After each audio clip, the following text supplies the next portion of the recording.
The National Supplier Clearinghouse was actually developed by CMS in 1993. So it has been in existence for 21 years to handle some of the specialized enrollment process for durable medical equipment, prosthetics, orthotics, and supplies providers. So it's been in place for 20 plus years.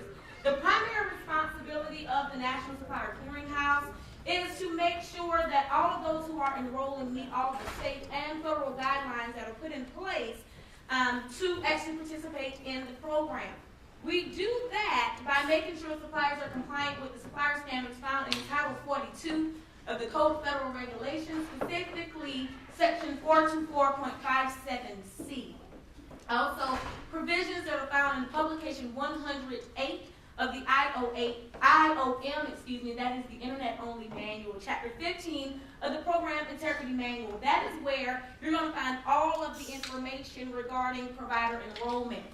A big portion of what we do as well is to maintain a fraud prevention and detection program. So often, suppliers and providers will come into the program, they're like, great, I have my P10, I have my Medicare billing number, that's all I need, but the road does not stop there. So over the next few minutes, we're going to talk about not only obtaining your Medicare billing privileges, but also how to best go about maintaining those Medicare billing privileges. How then do you go about enrolling in the Medicare program? Many of you are familiar with a document, the 855S.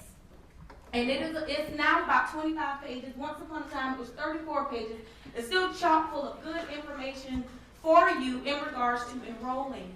As of October 4, 2010, providers can also enroll using internet-based PAYCOs.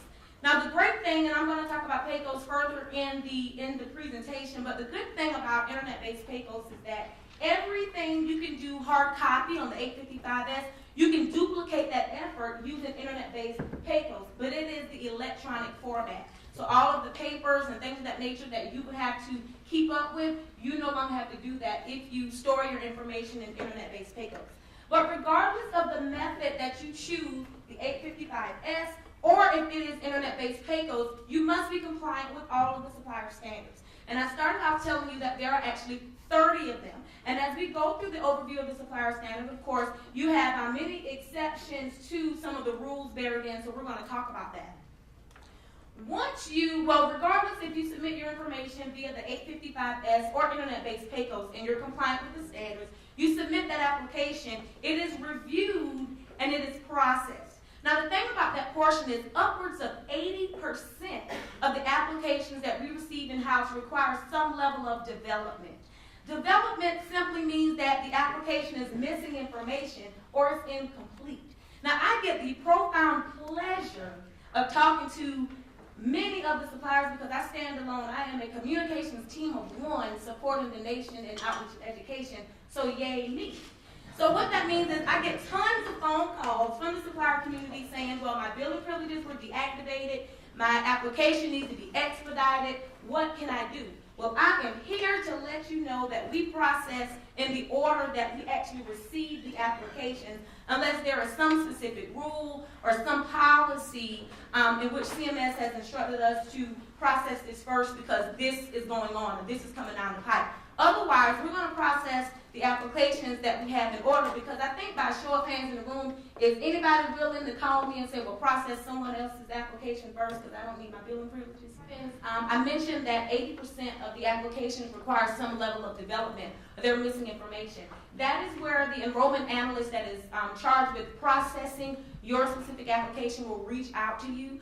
They're supposed to be providing you a courtesy call to let you know you're going to receive either a hard copy letter or you'll be receiving a fax requesting the missing information. Some of the top things that we're always missing, for an example, is that there is no managing employee. There has to be a managing employee for each location. So if that's missing from your application, then that's that's the top reason for development. Also, if the surety bond is missing or the licensure, and you're exempt from the surety bond, but if the licensure, things of that nature, if that's going to be missing from the file, they're going to develop on that application. Suppliers typically have 30 days to respond to development. And let's just say, for example, multiple things are missing from that application. If you get 30 days in its entirety. So let's say if you send the license back, if the license is missing, but you still do not send us the section with the managing employee, the clock is still rolling for that 30 days. And the enrollment analyst, it depends on, based on our rules that we have as far as the processing, once they notify you, once that you have missing information, they're not tasked with returning the call to say, well, I did get the license, but we are still missing that managing employee.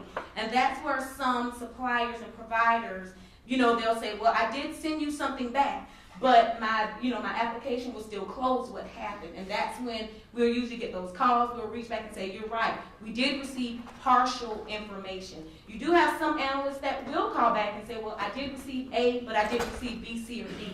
And they're going above and beyond, which I think is great.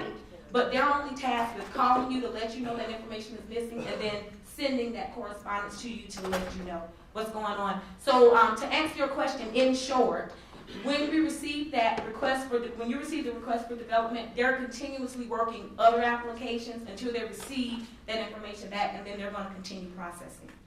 The application is reviewed and processed, so once again, 80% requires some level of development.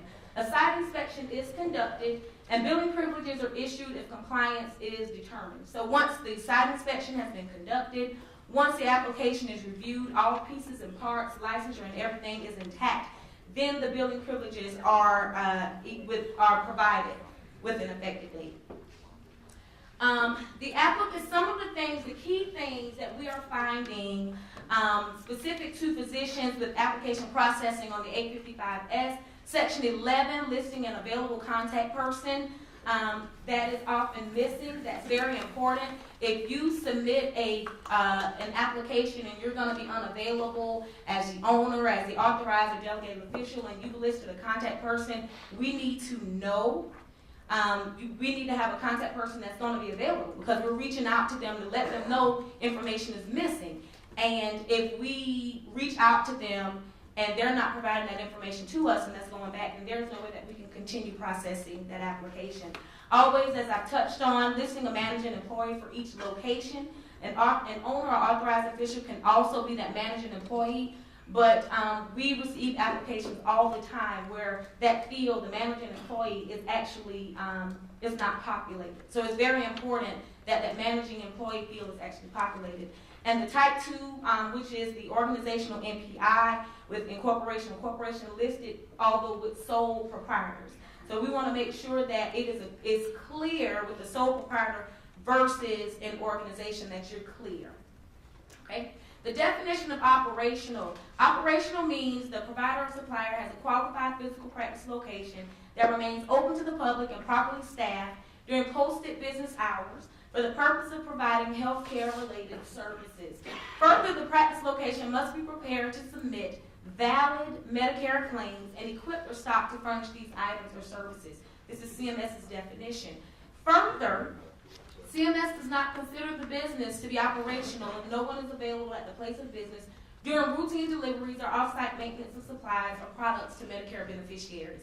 And that is going to wrap right back into Supplier Standard 30 that talks about number one, about being open and operational for 30 hours a week. But fortunately for you, that is something as physicians you're exempt from. But if you are posting hours of operation and you report those to the National Supplier Clearinghouse, if they're posted on your business, we're expecting you to operate during those times. If we visit your facility to conduct a site inspection and you are not there, your billing privileges can be revoked. But if we show up to your facility and office hours are posted, and we contact you and say, are you open these hours? Because I did receive a call saying, well, can we post hours even though we let you know that it's by appointment? If you're open for your patients to come in during those times, why are we not in receipt of those hours? If you have definitive hours that you're operating, it would appear as though, because certainly if you're by appointment only, we're going to have to reach out to you to let you know we're coming to conduct a site inspection. But of course, it's preferable if we can come and conduct that site inspection regularly when you're actually seeing patients. So if you have those hours of operation on a regular basis, why not report those to the National Supplier Clearinghouse? Say is, if there is staff inside of your office and the doctor is not there, as long as there's someone knowledgeable about your business and who can answer questions, show us where you may be keeping your files, your Medicare records, that's fine. The owner doesn't have to be there, the physician doesn't have to be there. As long as there is someone knowledgeable about your day-to-day operations, that's what's required to conduct the site inspection. Okay, you may mention that if a practitioner is actually sick and the office is closed for 2 days and there has been a rumor mill, if you will, that the billing privileges were revoked as a result. And certainly if we come out to conduct the site inspection, we typically come and then we will come again as a courtesy, as a follow-up. If a notice posted indicating that it is closed due to illness, then we will follow up and come back on another day.